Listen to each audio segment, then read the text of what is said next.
এই সেই আমাদের সেই সমাধি, আমাদের সেই এলাকা সুন্দরবনের সেই পার ঘেঁষে কপোতাক্ষ নদী আপনাদের দেখাচ্ছি।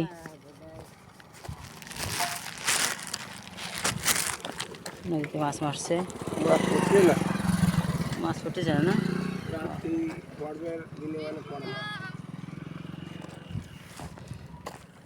এই যে আমাদের এক কাকি নদীতে মাছ ধরতেছে, উনি আসছে মাছ ধরতেছে। আরও অনেক কাকিরা আছে, ওই যে কাকারা আছে, তারাও মাছ ধরতেছে নদীতে।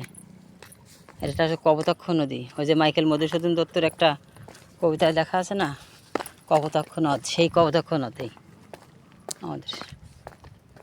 দেখেন ভালো করে, এটা সুন্দরবনের একটা গাছ, সুন্দরবনের যে গেওয়া গাছ যেটা বলে, গেওয়া গাছ। আর এই যে কী প্রত্যন্ত এলাকা, সেই প্রত্যন্ত এলাকা দিয়ে আমরা যাচ্ছি। দেখেন আমরা হেঁটে যাচ্ছি, আমরা মোটরসাইকেল থেকে নেমে আমরা হেঁটে যাচ্ছি সেই এলাকা।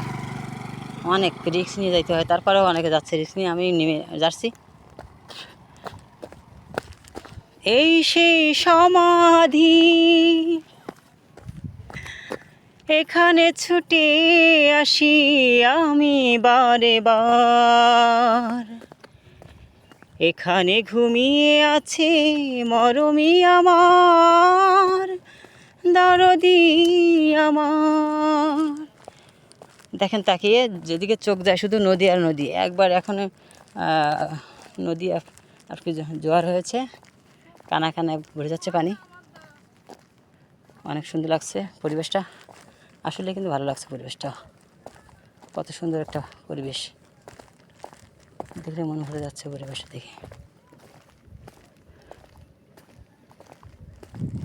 তো আজকে এই পর্যন্ত আমাদের এই সুন্দরবনের পাড়ে